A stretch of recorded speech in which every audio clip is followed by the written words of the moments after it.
घर के बाहर बच्चे खेलें, सड़कों पर हम आप चलें, एक अजीब सा डर साथ चलता है। यह अजीब सा डर कोई छोटा मुद्दा नहीं है, यह मुद्दा बड़ा है और जिंदगी मौत से जुड़ा है। नमस्कार, आप देख रहे हैं पंचतंत्र। आपके साथ मैं हूं स्वप्निल। आज पंचतंत्र में सीकर संभाग के लोकल मुद्दे पर लोकल चेहरों के साथ होंगे वोकल। आज का मुद्दा वो अजीब सा डर है जो पैदा होता है आवारा पशुओं के कारण। आवारा पशु जो कई इलाकों में मातम का कारण बन चुके हैं, विदेशी मेहमानों को भी निशाना बना चुके हैं, निरंकुश से यहां वहां है और काबू में नहीं आ रहे। सरेआम हत्या होती है।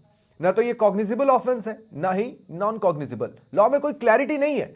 इस मुद्दे को राजनीतिक दल शायद कोई मुद्दा ही नहीं मानते। नहीं तो देख लीजिए इलेक्शन मैनिफेस्टो, एक लाइन भी नहीं मिलेगी और ना ही मिलेगा कोई सिस्टम। आखिर कब तक इस ओर जिम्मेदार आंखें मूंदी रहेंगी? आज बात इसी पर करेंगे। मेरे साथ जो गेस्ट जुड़ रहे हैं, आपको इंट्रोड्यूस करवा देता हूं। कुछ ही पलों में ये गेस्ट आपकी टीवी स्क्रीन पर भी होंगे। राधेश्याम भारती जी विषय विशेषज्ञ है के तौर पर मेरे साथ जुड़ रहे हैं। और मैं पीसीआर से एक बार कहूंगा मुझे गेस्ट के नाम बता दें, अभी कौन कौन जुड़ चुका है।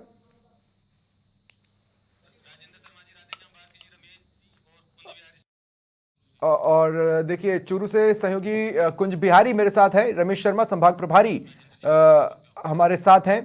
और राजेंद्र शर्मा है, उपाध्यक्ष हैं गोपीनाथ गौशाला सीकर से मेरे साथ जुड़ रहे हैं। आप सभी का स्वागत है समाचार प्लस पर। कुछ ही देर में और भी गेस्ट मेरे साथ जुड़ेंगे, लेकिन शुरुआत में कुंज बिहारी आपसे कर रहा हूं। क्या स्थिति है आवारा पशुओं को लेकर चूरू जिले में? आवारा पशु है वो बड़ी तादाद में चूरू जिले के आसपास के गांवों में और चूरू जिला मुख्यालय पर देखने को मिलते हैं। ये एक बहुत बड़ी समस्या है चूरू के लिए। और इस समस्या से जो चूरू शहर के लोग हैं वो दो चार हो चुके हैं। और बड़ी बात यह है कि जो खेती बाड़ी का जो कार्यक्रम होता है, जिस प्रकार से खेती होती है, किसान भी इससे परेशान रहते हैं। तो किसान एक गांव से दूसरे गांव, दूसरे गांव से दूसरे शहर तक जो पशुओं को छोड़ जाते हैं, उससे भी आवारा पशुओं की समस्या है वो बहुत ज्यादा लोगों के लिए तकलीफदायक है। और इसके लिए एक विधिवत रूप से कोई एक बहुत बड़ा कार्यक्रम बने, बहुत बड़ी योजना और बने। आवारा पशुओं के आतंक के लिहाज से बात करें, कितने हादसों का सबब बनते हैं, कितनी मौतों का कारण बने, इसका कोई आंकड़ा, कुछ क्लैरिटी अगर आपके पास हो। जी, लगभग हम बात करें पिछले 1.5 से 2 साल के अंदर, तो चूरू जिला मुख्यालय पर ही इस प्रकार की घटनाएं आए हैं, जहां पर सब्जी मंडी में जो आवारा पशु है उनकी चोट से एक वृद्ध की मौत हुई थी और एक महिला की भी मौत हुई थी। तो इस तरह से जो ये घटनाएं सामने आई है, इससे लोगों में एक बहुत बड़ा इसका आतंक वो देखने को मिल रहा है। लोग इस मामले में लगातार नगर परिषद से मांग भी उठाते रहे हैं, लेकिन इस पर अभी तक कोई स्थायी समाधान नहीं हो पाया। तो निगम और जो बोर्ड्स हैं उनकी तरफ से कोई अभियान चलाया गया हो या कोई सिस्टम डेवलप किया गया हो, कागजों में ही सही लेकिन कोई सिस्टम हो, क्या ऐसी कोई जानकारी है? नहीं, निगम की ओर से जो नगर परिषद है वो जब थोड़ा दबाव बनता है, इस प्रकार से जब लोग ज्ञापन देते हैं, शिकायतें आती हैं या फिर बड़ी घटना सामने आती है और मीडिया की सुर्खियां बनती हैं, तो नगर परिषद एक बार फौरी तौर पे कार्रवाई करती है और जो आवारा पशु है उनको पकड़ने का अभियान भी चलाती है। लेकिन वो आवारा पशु पकड़ने के बाद कहाँ छोड़े जाते हैं और वापस वो वही जगह पर दिखाई देते हैं, एक मतलब उनका समुचित प्रबंधन नहीं है। हालांकि जो यहाँ पिंजरापोल गौशाला भी है, लेकिन लगता नहीं कि जो पिंजरापोल गौशाला है वहां भी कुछ जो आवारा ठीक है। जो नंदी है या आवारा रमेश शर्मा भी गोवंश मेरे साथ जुड़े हुए हैं। रमेश, सीकर की में किस तरह की स्थिति है आवारा पशुओं को लेकर, अगर आप एक खाका खींच पाए। स्वप्निल, अगर पूरे मामले की बात करें तो सीकर संभाग में करीब 1 दर्जन से ज्यादा मौतें आवारा पशु से हुई है। और अपने टारगेट करेंगे साहब, बीजेपी ने क्या किया, कांग्रेस ने क्या किया, नगर परिषद क्या कर रही है, ये एक चर्चा का विषय है। लेकिन जिस तरीके से जनहानि होती है वो एक सोचनीय विषय है कि किसी भी हादसे से किसी की मौत नहीं हो, और विशेषकर आवारा पशु हो चाहे कुत्तों के काटने से हो। अभी छोटे बच्चे की मौत हुई है, जो अभी झुंझुनू में जो हादसा हुआ है। सीकर में भी हादसे हुए हैं जिनमें हेडलाइन मीडिया की बनी है कि साहब ये हादसा नहीं हत्या है। और जैसे ही थोड़ा सा दबाव बनता है तो निश्चित रूप से हल्की फुल्की कार्रवाई की जाती है। अब सोचने वाली बात ये होगी कि चाहे भाजपा हो चाहे कांग्रेस हो, सभी सरकारों ने अपने प्रयास अपने स्तर पे किए होंगे, लेकिन जिस तरीके से अभी भी हादसे हो रहे हैं और जनहानि हो रही है, इस पे एक विचार करना पड़ेगा और एक कड़ी कार्रवाई करनी पड़ेगी। अब उसके लिए चाहे सहयोग नगर परिषद अपने दावे करता होगा कि साहब हमने इतनी कार्रवाई कर दी, इतनी कार्रवाई हम लोग और करेंगे, ठीक है। अपनी पार्टियां, कांग्रेस कहती है हमारे टाइम पे इतनी सब चीजें हो गई थी साहब, हमने तो बेहतर काम किया, नंदी सलाएं बना दी, वो कर दिया, बजट दे रहे हैं। भाजपा अपनी बात कर रही है, लेकिन सबसे बड़ी बात सबके लिए है कि जो हादसे नहीं होकर के जिस तरीके से आवारा पशुओं से जनहानि हो रही है, वो एक बड़ा सोचनीय विषय है। इस पर विचार करना पड़ेगा। बिल्कुल, लेकिन एक सवाल ये भी है रमेश जी, मुझे ऐसा लगता है कि हम बोले कि पेरेंट्स को भी थोड़ा ध्यान देने की जरूरत है, लोगों को भी खुद से ध्यान रखने की जरूरत है, और निगम को तो काम करने की सबसे ज्यादा जरूरत है, इसमें कोई दो राय नहीं है। लेकिन अब जैसे पशुओं की तरफ से बोलें तो पशु भी जाएं तो जाएं कहां? ये व्यवस्था कोई तो बनाएगा ना, किसी तरह का तो सिस्टम बनना चाहिए। देखिए, सीकर की अगर मैं बात करूं तो निश्चित रूप से एक नंदीशाला बनी है, उसमें 500-400 पशुओं को रखा भी गया है। एक दूसरी नंदीशाला है, उसका भी काम विकास पे चल रहा है। लेकिन सवाल ये नहीं है कि भाई नंदीशाला बन गई और पशुओं को वहां छोड़ दिया। जितने पशु छोड़ जाते हैं वो वापस शहर में आ जाते हैं। आज भी मैं इसी मुद्दे को लेकर के शहर के रामलीला मैदान में गया था, वहां आवारा पशु खूब बैठे हैं, आज भी खूब शांत बैठे हैं। वहीं कुत्ते के कोई छोटा बच्चा देखता है उसकी तरफ भागने काटने का प्रयास कर रहा है। तो बात यह कि इनका स्थायी समाधान कैसे हो, और स्थायी समाधान जब भी होगा जब सरकारें और जनहित से जुड़े जो लोग हैं, जो भामाशाह है, पहले भामाशाहों का बड़ा बजट सीकर में तैयार हुआ, एक बड़ा हादसा हुआ था जिसमें सभी ने लिखा कि साहब ये हादसा नहीं, हत्या है। उसके बाद शहर विधायक राजेंद्र पारीक है, उन्होंने जो लोगों से अपील की कि साहब मुझे भामाशाह बन करके मेरे सामने, वो लोगों ने खूब खुल के मन से उनकी सहयोग किया, एक नंदीशाला बनी। पर अभी भी स्थायी समाधान अभी स्वप्निल हो नहीं पाया, और इसलिए नहीं ये हो स्थायी पाया है समाधान क्योंकि होना किसी आवश्यक तरह है। का कोई विजन नहीं है। मैंने कहा ना, राजनीतिक दल इसे मुद्दा शायद मानते भी नहीं है। गोपीनाथ गौशाला के उपाध्यक्ष हैं राजेंद्र शर्मा जी, वो भी मेरे साथ जुड़े हुए हैं। राजेंद्र शर्मा जी, इस तरह के मामलों में जो कानून बनते हैं या जो प्रयास होने की जरूरत महसूस होती है, वो हिट एंड चेस के बेसिस पे चलते हैं। कोई घटना होती है, उसके बाद कुछ कदम चले जाते हैं, फिर रोक दिया जाता है। कोई क्लियर विजन है नहीं आवारा पशुओं को लेकर किसी भी शासन प्रशासन के पास। ऐसा है कि मैं आवारा पशु नहीं कह के निराश्रित पशु कहूंगा, जो गोवंश हैं, उसी के कारण यहाँ सीकर ही नहीं बल्कि पूरे भारतवर्ष में बहुत ज्यादा ट्रेजेडियां हो रही है। और इसका सबसे बड़ा दोषी मैं मानता हूँ किसान वर्ग को। जो किसान है, गौ माताएं रखते हैं, दूध का कारोबार करते हैं, उनके बछड़े होते हैं, उनको शहर आसपास के जंगलों में छोड़ देते हैं। तो उनके कारण वो इतनी बढ़ोतरी होती है और आए दिन एक्सीडेंट होते हैं। अभी रमेश जी ने कहा कि सीकर में करीब 1 दर्जन के लगभग मनुष्य हानि हुई है। पिछले साल 3 यहाँ मौतें हुई है सांड के मारने से। और ये सांड की जो व्यवस्था है, जैसे देश में गरीब तबके के लोग भी काफी है, उनको भी पालना पोसना और उनको भी खाना देना सरकार के बस की बात नहीं है। तो ये तो निराश्रित पशु है, इनको पालना और इनको रखना बहुत बड़ी समस्या है, लाखों की तादाद में। नहीं, लेकिन राजेंद्र जी देखिए, बात सिर्फ गौवंश की नहीं है, कुत्ते हैं, सुअर हैं, इसके अलावा बंदर हैं। में सबसे ज्यादा दुर्गति हो रही है इनकी। हाँ, नहीं, मैं आपकी बात समझ रहा हूं, लेकिन अब मैं एक चीज और कहना चाहता हूं कि अब जैसे गौचर भूमि है जहां पर गायों को चराया जा सकता है, उस पर तो अतिक्रमण हो जाता है, धीरे धीरे वो जमीन खुर्द-बुर्द कर दी जाती है, जबकि क्लियर कट ये कहा गया है कि भाई इस तरह की जमीन का और कोई यूज हो नहीं सकता। रातों रात लैंड यूज बदल जाते हैं। समझ में नहीं, किसानों की भी अपनी दुविधा है, मैं ये समझ सकता हूं कि उनको छोड़ दिया, लेकिन वो भी तो दुविधा से गुजर रहे हैं। वो देखिए, आर्थिक युग है, वो पालने में उनके खर्चा होता है, इसलिए उसका कोई यूज नहीं है। उसका बछड़ा हो गया, उसका कोई यूज नहीं है। गाय ब्याती नहीं है, गाभन नहीं हो रही है, बूढ़ी हो गई, उसको छोड़ देते हैं, क्योंकि हर चीज अर्थ से जुड़ने लग गई है देश में। इसलिए उनकी बहुत दुर्दशा होती है और वो शहरों में आती है, भटकती है। अभी पिछले करीब 6-7 साल पहले नंदीशाला बनी श्री गोपीनाथ गौशाला में, राजेंद्र जी पारीक के प्रयास से, अधिक प्रयास से लोगों ने सहयोग किया, और उसमें करीब 500 की कैपेसिटी हमारी, फिर भी अभी 750 जो नर जो पशु हैं, जिसे हम सांड कहते हैं, बछड़े कहते हैं, वो हमारे पास है। एक राज्य सरकार, गहलोत जी जो सरकार पिछली थी, उन्होंने 1,56,00,000 रुपए हमें एक नई नंदीशाला बनाने के लिए, जो हमारे खुद के खाते की जमीन होगी उसमें बनाने के लिए हमें परमिशन दी है, और वो काम चल रहा है। अगले 1 महीने 2 महीने में वो कंप्लीट हो जाएगा। उसमें करीब 1000 से 1500 हम नंदी रख सकेंगे। और लेकिन एक इंटरेस्टिंग पॉइंट है जो मैं अपने दर्शकों के साथ यहाँ पर शेयर करना चाहता हूँ, और मैं राधेश्याम भारती जी के पास इस पॉइंट के साथ जाऊंगा। पॉइंट यह है कि अगर आप देखेंगे, कई ऐसे राज्य हैं जहां पर आवारा पशुओं की संख्या हर साल बढ़ रही है, कुछ ऐसे भी राज्य हैं जहां पर आवारा पशुओं की संख्या बीते 5 साल में कम हुई है। मतलब वहां कुछ तो ठीक चल रहा है, बाकी जगहों पर चल क्या रहा है? राधेश्याम भारती जी, जितना मैं समझ पा रहा हूं, 5 सालों में सरकार तो बदल जाती है, लेकिन प्रशासन में बैठे चेहरे और प्रशासन के विभिन्न अंग तो वही हैं। अगर वो एक बार मैं ये कहूं कि आलस कर चुके हैं, तो उन पर भरोसा कैसे किया जा सकता है? वो तो ताउम्र आलस में गुजार सकते हैं। बिल्कुल स्वप्निल जी, देखिए परसों की जो घटना चिड़ावा सूरजगढ़ रोड पर डालमियों की ढाणी में जो घटना घटी, 2.5 साल के बच्चे को कुत्तों ने नोच डाला और जयपुर अस्पताल जाते जाते बच्चे ने दम तोड़ दिया। ये आवारा कुत्तों की समस्या केवल वहीं की नहीं है और वहाँ के सरकारी अस्पताल में कहा जा रहा है कि रोज 5-7 केस जो है वो डॉग बाइट्स के आ रहे हैं। पूरे पूरे शेखावाटी की संभाग को आप देखें, अनेक जगह कुत्तों आवारा कुत्तों से काटने की रोज घटनाएं आपको सुनने को मिल जाएंगी। इसी तरह से जो है बंदरों की एक बड़ी समस्या है।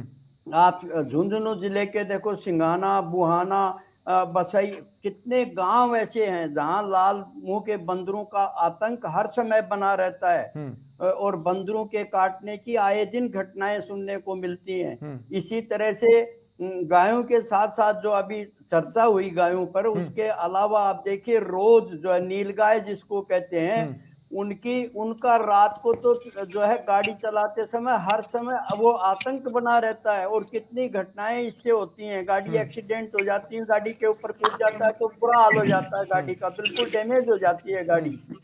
लेकिन इन पर सरकार का कोई नियंत्रण नहीं है, प्रशासन इस पर कोई ध्यान नहीं देता। आप बताइए, गायों को तो चलो एक रास्ता है, एक विकल्प है कि गौशाला बना दी जाती है, लेकिन आप देखिए कि जो बंदर हैं, वन विभाग क्यों नहीं उनकी जिम्मेवारी लेता है? आखिर वन विभाग ये किसकी जिम्मेवारी है? उनको जो है जहाँ रिजर्व हैं उनमें छोड़ा जा सकता है बंदरों को, लेकिन कोई उस पे जो है ध्यान नहीं दिया जाता है। और ऐसे ही आवारा ये सुअर जो है उनकी देखिए, आप झुंझुनू में देखिए कितना बुरा हाल है। इतनी गंदगी सड़कों पर जो है इन सुअरों के चलते होती है। मैं आपको उदाहरण, यदि इच्छा शक्ति हो तो मैं आपको बताऊं कि खेतरी नगर पालिका अध्यक्ष में उमराव सिंह जो है नगर पालिका अध्यक्ष हुआ करते थे। उन्होंने बड़ी इच्छा शक्ति दिखाते हुए जितने सुअर थे उन सबको जो है उन सबको कुरक किया और वो जो है उनको जो है बूचड़खानों तक पहुंचाया कि मैं मेरे नगर पालिका क्षेत्र में एक भी सुअर नहीं देखना चाहता। और देखिए आज तक भी जो है नहीं, लेकिन जानवरों का कत्ल तो अंतिम रास्ता नहीं हो सकता ना। आपको तो सिस्टम ऐसा डेवलप करना चाहिए कि उनका भी संरक्षण हो सके।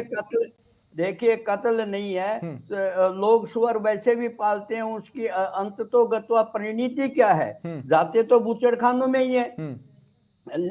तो मैं कहना चाह रहा हूं कि मैं इच्छा शक्ति की बात कर रहा हूं, ठीक है, कि उन्होंने इच्छा शक्ति दिखाई। आज भी देखिए आप खेतरी की सड़कों पर एक भी आपको जो है कोई सुअर नहीं मिलेगा। तो यदि प्रशासन काम करे एक खास बात, मैं उस मेयर का नाम नहीं लूंगा, लेकिन जयपुर का मामला था और उस वक्त के जो मेयर थे, रमेश जी मैं आपके पास आ रहा हूं, तब उस मेयर ने सिर्फ कुछ सवाल जो मीडिया ने पूछे, तब भी एक बच्चा कुत्तों का शिकार बना था जयपुर में, तो उस मेयर का ये कहना था कि भाई मुझे कुत्तों में भैरव और गायों में नंदी, गायों में देव नजर आते हैं। ठीक है, आपको नजर आते हैं तो उनके लिए वैसी व्यवस्था कीजिए ना जैसी नंदी के लिए व्यवस्थाएं हैं या फिर भैरव बाबा के लिए व्यवस्थाएं हैं। किसने रोका है? हाईकोर्ट ने, रमेश जी मुझे बहुत अच्छे से ध्यान है कि ये कहा कि आप 3 हफ्ते के अंदर एक सिस्टम बनाइए, लेकिन उसके बाद विधानसभा चुनाव आए, 2018 की मैं बात कर रहा हूं, विधानसभा चुनाव आए, फिर कहा गया कि लोकसभा चुनाव आएंगे और कोई सिस्टम बन नहीं पाया। जो 3 हफ्ते का समय हाईकोर्ट ने दिया था, उस समय दिए को अब आप देखिए साल दर साल कितने साल गुजर गए, अगला विधानसभा चुनाव भी निकल चुका है। ये तो स्थिति है भाई, कम से कम ये तो बता देना, सिस्टम बनाने में तो पैसे नहीं लगते हैं, ये सिस्टम होगा, वो सिस्टम भी तो नहीं पता कि क्या होना है। नहीं, बिल्कुल सप्रिल, एक चीज बात बताना चाहूंगा कि हाई कोर्ट समय समय पे निर्देश भी देता रहता है, राज्य सरकार चाहे वो किसी की भी रही हो, लेकिन निश्चित रूप से अब ये तय करना पड़ेगा कि ऐसे हादसों में किसी की जनहानि नहीं हो। अब उसके लिए चाहे तो आप इनके लिए बजट तय कर दें कि साहब इतना बजट हम इसको देंगे। जैसे हालांकि राज्य सरकार जो पहले थी, अब ये कांग्रेस कह रहे हैं कि साहब हम जो 24 रुपए से बढ़ा के हमने 32 रुपए बड़े पशु के लिए कर दिए, 16 रुपए है हमने छोटे पशु के लिए कर दिए, प्रत्येक पशु के लिए हम अनुदान दे रहे हैं। ठीक है, इनकी बात को मान लेते हैं कि प्रत्येक पशु के लिए राज्य सरकार अनुदान दे रही है, लेकिन व्यवस्थाएं ऐसी हो जिससे जनहानि नहीं हो। अनुदान देना अलग बात है और किसी की जनहानि को रोकना वो अलग बात है। अनुदान देने से अपनी ये नहीं कहा जा सकता ना कि अनुदान देके साहब हमने पीछा छुड़ा लिया कि साहब हम तो अनुदान दे रहे हैं, अब भी जनहानि दिया तो हम क्या करें, ऐसा नहीं हो सकता। अनुदान अलग चीज है। किसी भी पशु को पालने के लिए अगर आप राज्य सरकार को अनुदान राशि किसी भी गौशाला को या किसी भी संस्था को दे रही है वहां तक ठीक है, लेकिन इसके बावजूद भी जनहानि हो रही है उस पर तो सोचना पड़ेगा। नहीं बिल्कुल, और कंटिन्यू प्रोसेस भी चाहिए। मैं एक बार फिर राजेंद्र शर्मा जी आपके पास आ रहा हूं। मैंने देखा है एक वक्त होता है कि बहुत तेजी से रेडियम्स लगाए जाते हैं, फिर वो अभियान रुक जाता है, टैगिंग की जाती है, फिर वो अभियान रुक जाता है। अच्छा, गाय अगर सड़क पर बैठी है तो जाम की स्थितियां बनेंगी, ऐसा तो हो नहीं सकता कि भाई लोगों को नजर ना आए। इसके अलावा अगर हम सांड की बात करें तो कुत्तों की बात करें या फिर बंदरों की बात करें, भाई ये समझना होगा ना कि आखिर वो एग्रेसिव क्यों हो रहे हैं। उनके एग्रेसिव होने का तो कारण ही है ना, बैकग्राउंड तो हम ही दे रहे हैं उनको एग्रेसिव होने का। ऐसा है कि जब जंगलों के जो जानवर हैं जैसे बंदर हो या अन्य कोई जैसे कुत्ते हैं वो शहरों की तरफ पलायन कर जाते हैं, खाने के लिए उनको कुछ चाहिए और मनुष्य है उनको भगाए या छेड़े तो वो काटना निश्चित तौर पे वाजिब है, क्योंकि उनकी प्रकृति ऐसी है। तो उस प्रकृति के अनुसार ही वो काम करते हैं, काटना करना। कुत्ते जो स्ट्रीट कुत्ते हैं वो जो परेशानी होके या उनके कोई चोट लग गई या वो बौखलाए गए, किसी ने पीटा तो वो काट लेते हैं, ऐसे जनरली काटते नहीं। यहाँ सिक्कर में भी हजारों की तादाद में जो स्ट्रीट डॉग है घूमते रहते हैं। हमारे मोहल्ले में कम से कम 50-60 ऐसे कुत्ते हैं, लेकिन वो किसी को मारने से करने से वो काटते हैं, अन्यथा ऐसे नहीं काटते हैं। लेकिन कोई ऐसे पगला जाता है कुत्ता, किसी को काट लिया तो उससे मौत होने की संभावनाएं होती है। जैसे भाई साहब ने भी बताया कि वहाँ चिड़ावा से जैसे काट लिया था कुत्ता, तो ऐसे पगलाए हुए कुत्ते काटने से मौत निश्चित है, होती भी है और उसका इलाज होना भी बहुत दुर्लभ हो जाता है। मेरा कहना यह है कि सरकार समय समय पे काम करती है। जैसे नगर परिषद सिक्कर है, वो जब कोई घटनाएं होती है तब ये जो निराश्रित पशु घूम रहे हैं शहर में, नंदी गाय जो भी है, वो पकड़ के डालते हैं हमारे यहाँ, लेकिन वो दिखावटी रूप में 2-4 दिन तो करते हैं, फिर वो बंद हो मैंने जाता यही है कहा कि मामला। सतत प्रयास की जो जरूरत है वो सतत प्रयास देखने को नहीं मिलते। अब देखिए मेरे साथ हाँ, अंकुर बहड़ वो जितने महासचिव प्रयास है होने चाहिए सेवा दल होते के नहीं है। जुड़ चुके हैं, और स्वदेश शर्मा जिला अध्यक्ष हैं बीजेपी युवा मोर्चा के जुड़ चुके हैं। आप दोनों का भी स्वागत करता हूं मैं समाचार प्लस पर। अंकुर बहड़, मैं आपसे शुरुआत करना चाहता हूं। आपने गायों के लिए ये किया वो किया, या आवारा कुत्तों के लिए क्या किया, या बंदरों को लेकर क्या किया, मैं इस पे नहीं जा रहा हूं। मैं इस बात पे जा रहा हूं कि क्या आप मुझे बता सकते हैं कांग्रेस ने कोई ऐसा सिस्टम दिया हो जिससे हम ये कह सके कि आवारा पशु सड़कों से हटेंगे और सही जगह पर पहुंच पाएंगे? क्या ऐसा कोई सिस्टम आपने डेवलप किया, वो भी तब जब शेखावाटी संभाग ने, जब सीकर संभाग ने सबसे ज्यादा प्रेम हमेशा से कांग्रेस को दिखाया हो? जी नमस्कार, आप सभी को मकर संक्रांति की हार्दिक शुभकामनाएं। पहली बात तो मैं आपको बताऊं कि ये जो पूरी व्यवस्था है इसमें शब्द आवारा पशु ना होकर बेसहारा पशु होना चाहिए। आवारा तो इंसान हो गया तब इन पशुओं की ये दशा हुई। अच्छा, अब दूसरी बात, घरेलू पशु जब था तब तक वो सही था, बाजार में आया आवारा हो गया, और बेसहारा को हमने सहारा देने के लिए क्या किया, व्यवस्थाओं ने तो अपना काम काफी लंबे समय तक सारी व्यवस्थाओं ने अपना अपना काम किया। अच्छा, गहलोत साहब ने पिछली सरकार में एक अंतिम घोषणा की थी जो दुर्भाग्य से सरकार न बनने के कारण अब तक लागू नहीं हो पाई। 2 रुपए किलो गोबर खरीद कर जो पॉजिटिव इफेक्ट, जो पॉजिटिव स्टेप, ये काम छत्तीसगढ़ में हो रहा था, ये काम छत्तीसगढ़ में हो रहा था, लेकिन वहां पर भी डॉग बाइट्स के केस आ रहे हैं, वहां पर भी मंकी अटैक्स के केस आ रहे हैं। इसलिए मैंने कहा कि एक ओवरऑल सिस्टम क्या कांग्रेस देकर जा पाई?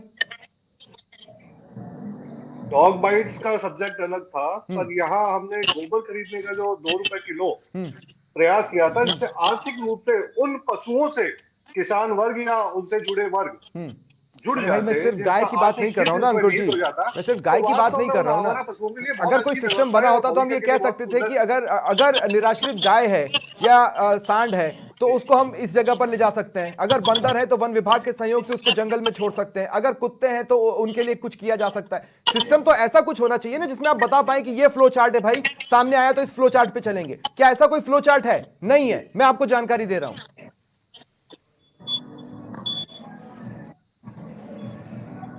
बोलिए अंकुर जी। हेलो, हाँ बोलिए। स्वप्निल जी, देखिए नंदीशालाओं की व्यवस्थाएं पिछले 5 सालों में काफी बेहतर हुई है और आगे भी बेहतर ही होंगी, क्योंकि उस विषय पे सारी सरकारें हमेशा सजग रही हैं। विषय यदि आवारा कुत्तों का है तो हाँ। राजस्थान में मतलब मैं अपने संभाग या अपने शहर की बात करूं तो यहाँ कुत्तों से होने वाले नुकसान या आवारा अन्य पशुओं से होने वाला कोई नुकसान सामने नहीं है। नहीं, फिर आपको यहाँ जानकारी मेजर नहीं है जो अंकुर भाई। समस्या है आपको आवारा शुरू से इस पशुओं डिबेट के में विषय जुड़ना आपको चाहिए था, बोलते आपको हैं पता चल तो जाता है जब यहाँ आंकड़े हम बता नंदी रहे थे कि तालाब कितने लोगों की जान गई है। आपको उस समय जुड़ना चाहिए था। हर साल लोग मरते हैं जी और मरते हैं, आप विश्वास मानिए। स्पीकर अभी 2 दिन पहले एक जी मासूम जी मरा है, 2.5 साल का मासूम, झुंझुनू के चिड़ावा में कुत्तों के अटैक से। स्वदेश जी शर्मा मेरे साथ हैं, जी जिला अध्यक्ष हैं बीजेपी युवा मोर्चा के। स्वदेश जी देखिए, मैं किसने क्या किया के पछड़े पे नहीं जा रहा हूं, लेकिन मैं इस बात पे जरूर जाऊंगा कि कहां सीरियसनेस है सर। क्या आपके घोषणा पत्र में कोई एक भी लाइन थी, क्या बीजेपी के घोषणा पत्र में कोई एक भी लाइन थी इस समस्या को लेकर, या इस समस्या को मुद्दा ही नहीं मानता है कोई? नमस्कार। सबसे पहले आप सभी को मकर संक्रांति की हार्दिक शुभकामनाएं। देखो, ये जो आवारा गोवंश का मामला हो, चाहे कुत्तों की बात हो रही है उनका हो, चाहे बंदरों का, जो अभी बंदरों में भी पिछले दिनों एक बीमारी आई थी, इन सब में जो पिछली सरकार थी उसने कोई जो लंपी महामारी आई थी वो भी एक बड़ी महामारी थी, लेकिन उसमें जो पिछली राजस्थान की कांग्रेस सरकार थी उससे ना तो पशुओं को कोई फायदा हुआ और ना ही आम जन को कोई ऐसा काम लगा कि राजस्थान की नहीं, गवर्नमेंट पर अब आप आ इनके गए लिए ना, कुछ कर रही है। अब आप आ गए और 2018 तक तो आप थे ही थे। इसलिए तो मैंने बोला कि चलिए आप 2018 का घोषणा पत्र और 2023 का घोषणा पत्र मुझे एक लाइन बता सकते हैं जो इसे लेकर आपके विजन में हो, जो हमें पता चल सके, मैनिफेस्टो में आपने उसका उल्लेख किया हो। देखो, आपकी जानकारी के आज जैसे आपको जानकारी होगी भी कि गोवंश के लिए अनुदान सबसे पहले किसी ने शुरू किया राजस्थान में, तो भारतीय जनता पार्टी की सरकार ने शुरू किया था और उसके बाद ही उसको आगे सुचारू आगामी जो सरकार आई उन्होंने किया। गायों के लिए नहीं हो रहा, मैं तो ये कह रहा हूं ना, बाकी का क्या मुझे बताइए ना, क्या बाकी आपके सोच में है भी कि नहीं है? नहीं, हम हमारी सरकार आई है और हम इस पे जरूर विचार करेंगे। विचार ही नहीं, हम ये जितने भी जो आवारा पशु है चाहे कोई भी है उनके लिए यदि ऐसा कोई भी हमें कुंज बिहारी, मैं एक छोटी सी बात आपसे जानना चाहता हूं। कुंज बिहारी, अगर मेरी आवाज आपको मिल रही हो, मेरा छोटा सा सवाल आपसे इस बात को लेकर है कि चूरू में एक टाइम पर यह कहा गया था कि हम एनिमल बिहेवियर को रीड करेंगे और उसके हिसाब से पॉलिसी बनाएंगे। क्या वो एनिमल बिहेवियर को रीड किया भी गया?